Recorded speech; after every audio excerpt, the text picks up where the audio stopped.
Moi, Et justement, Patrick, on va écouter, vous avez parlé d'Aymeric Caron, on va écouter sa proposition. C'était l'un des 3650 amendements déposés sur la partie recettes du projet de loi de finances.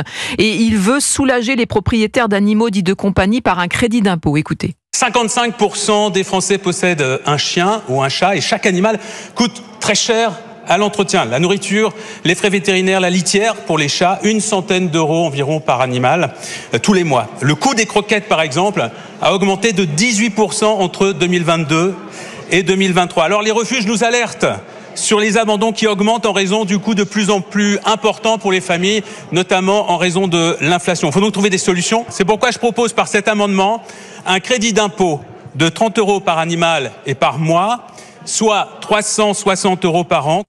Aymeric Caron qui venait au passage de voter la suppression du crédit d'impôt sur les aides à la personne. Une incohérence totale pour Erwan Balanant du groupe centriste Les Démocrates. Écoutez. J'ai 2 chats, alors je me demande si je dois pas faire un déport, peut-être, comme j'ai 2 chats, je suis... Non mais franchement, monsieur Caron et monsieur Cazeneuve l'a dit avant nous, vous voulez supprimer des niches fiscales ou des crédits d'impôt, des réductions d'impôts qui produisent de l'emploi en France. On aime tous nos animaux, voyons, mais enfin, 6 milliards pour aider, en plus, par une réduction d'impôts, seulement les gens qui sont les plus riches.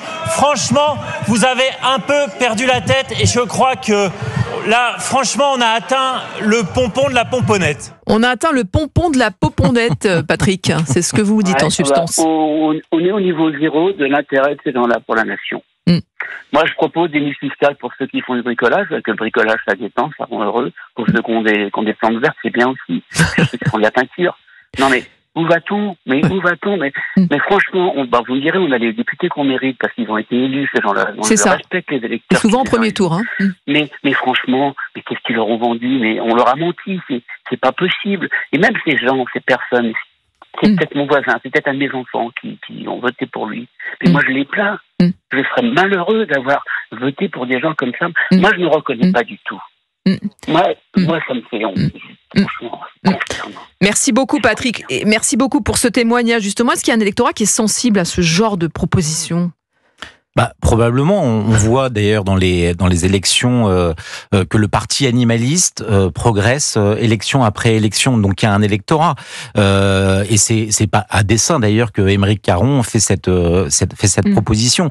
C'est vrai qu'on peut se poser la question de savoir s'il est seulement conscient de la situation du pays alors que la France est déjà lestée de plus de 3 000 milliards de dettes, que le budget aujourd'hui on demande justement aux députés de trouver des économies et notamment de sabrer dans un certain nombre de dépenses plutôt que d'inventer des dépenses supplémentaires.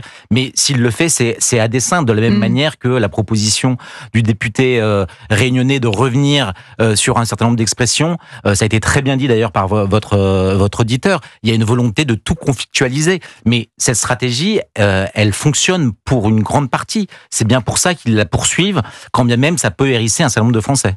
Gilles William, pour conclure. Il faut reconnaître que l'expression niche fiscale, en l'occurrence, c'est bien trouvé. Non, écoutez, je vais vous dire quelque chose. J'ai avec Caron en commun l'amour des animaux.